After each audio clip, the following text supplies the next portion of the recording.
Isang pagkakamali na tumagal lang ng 10 segundo ang naging mitya para gumuho ang career ng isang veteranong news anchor at mabulabog ang dambuhalang network na ABC sa Amerika.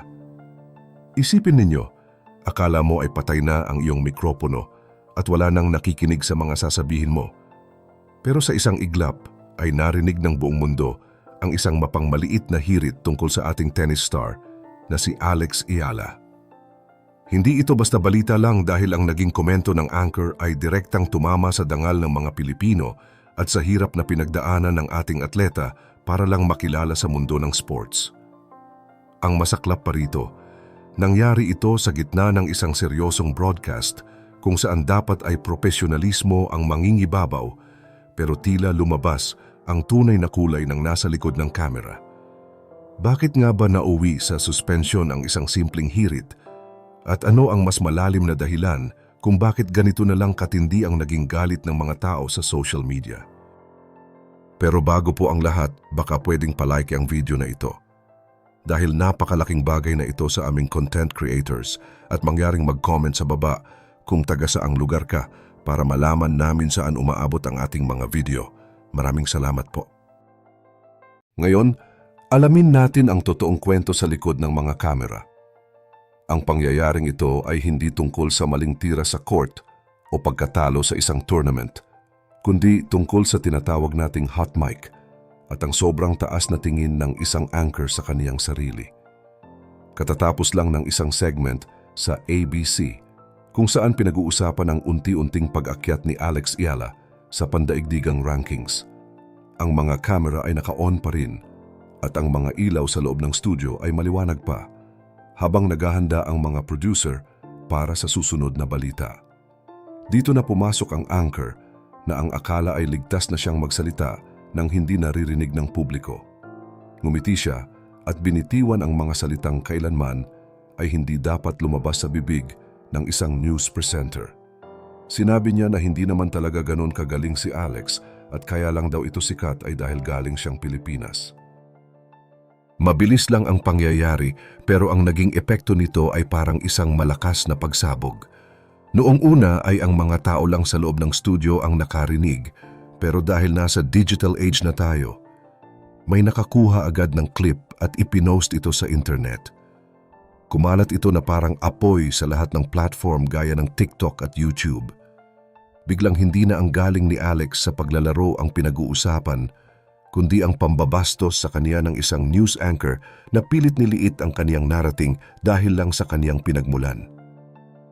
Kung titingnan natin ang record ni Alex Eala, makikita natin na 20 taong gulang pa lang siya pero marami na siyang napatunayan bilang isang junior Grand Slam champion. Nakikipaglaro siya sa mga veterano na mas matagal na sa industriya at dinala niya ang ating bandila sa mga lugar na bihirang marating ng mga Pilipino. Hindi siya sumikat dahil lang sa ingay sa social media, kundi dahil sa paggising niya ng maaga para mag-ensayo at sa mga sakripisyo na ginawa niya malayo sa kaniyang pamilya. Ang sabihing sikat lang siya dahil sa kaniyang bansa ay isang malaking insulto sa lahat ng atletang nagsisikap. Dahil sa tindi ng galit ng mga fans, agad na nataranta ang pamunuan ng ABC at naglabas ng pahayag na suspendido na ang naturang anchor habang isinasagawa ang investigasyon. Habang mabilis na kumakalat ang balita tungkol sa pagkakasuspinde ng news anchor, marami ang naghintay kung ano ang isasagot ni Alex Eala sa ganitong pambabastos. Pero alam niyo ba kung ano ang ginawa niya? Nanatili siyang tahimik at kalmado. Sa kaniyang huling post sa social media, makikita mo lang siyang nag-iensayo, seryoso ang tingin at nakapokus sa kaniyang laro. Ang katahimikang ito ay mas malakas pa sa anumang sigaw o galit na post sa internet. Habang nagtatalo ang mga tao sa mundo ng social media, abala naman siya sa pag-aayos ng kaniyang footwork at pagpapalakas ng kaniyang mga tira. Napansin ito ng kaniyang mga tagahanga at lalong humanga ang lahat dahil sa kaniyang matinding disiplina. Sa halip na sumama ang loob, ginamit niya ang ingay na ito para ipakita na wala siyang balak magpaapekto sa mga negatibong sinasabi ng ibang tao tungkol sa kaniya. Dito natin makikita ang malaking pagkakamali ng nasabing news anchor. Sabi niya, sikat lang daw si Alex dahil sa kaniyang nasyonalidad o dahil Pilipino siya. Pero kung iisipin nating mabuti, paano mo ipaliliwanag ang mga panalo niya sa court? Paano mo ipaliliwanag ang kaniyang pag-akyat sa pandaigdigang rankings?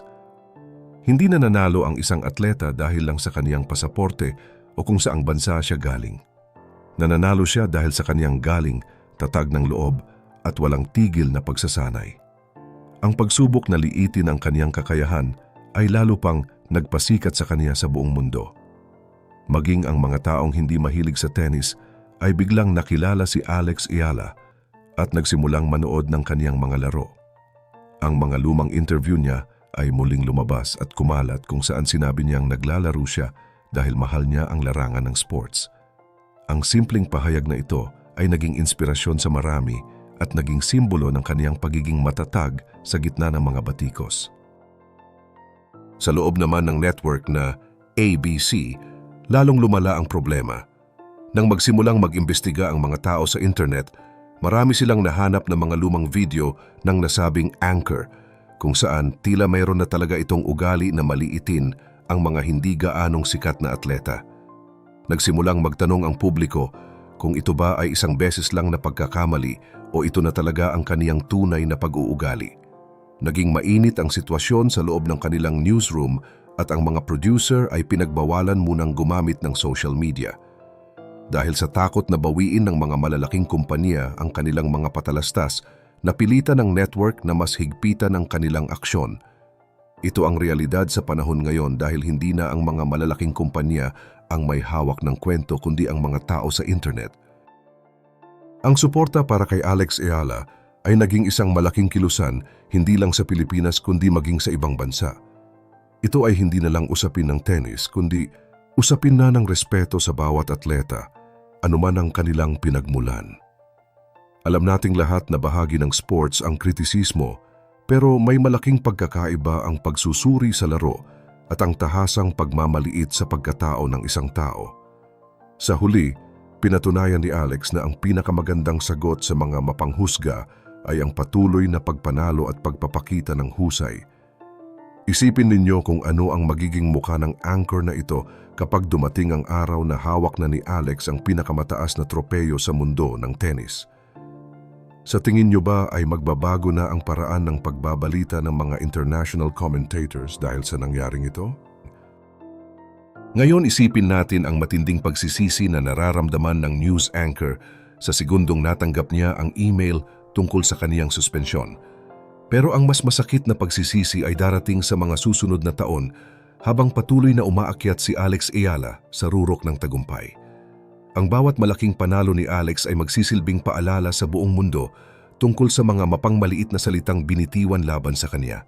Ang tangkang itago o liitin ang kaniyang kakayahan ang siya pang magiging gasolina para mas lalo siyang magsumikap na maging mahusay. Alam nating lahat na ang mga atleta ay hindi nakakalimot sa mga taong hindi naniwala sa kanila. Ginagamit nila ang duda ng iba bilang motibasyon para patunayan na mali ang lahat ng mga bumabatikos sa kanila. Ang paglalakbay ni Alex ay nasa unang kabanata pa lamang dahil bata pa siya at marami pa siyang matututunan. Pero kahit sa ganitong edad, naisulat na niya ang kaniyang pangalan sa kasaysayan ng ating bansa. Masama man siya sa top 5 bukas o sa susunod na taon, isang bagay ang hindi natin maikakaila.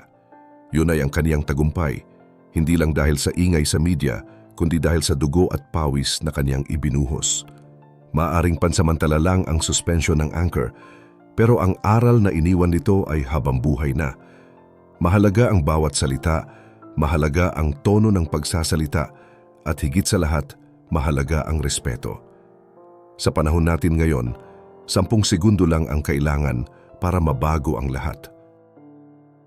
Kung iisipin natin ng malalim, ang kwento ni Alex ay hindi nagsimula sa ilalim ng nagniningning na mga ilaw ng malalaking stadium. Nagsimula ito sa dilim, sa mga madaling araw na kailangan niyang gumising para mag-ensayo, at sa mga selebrasyon na hindi niya nadadaluhan para lang makapag-focus sa tennis. Ang sport na ito ay nangangailangan ng matinding disiplina at tatag ng loob.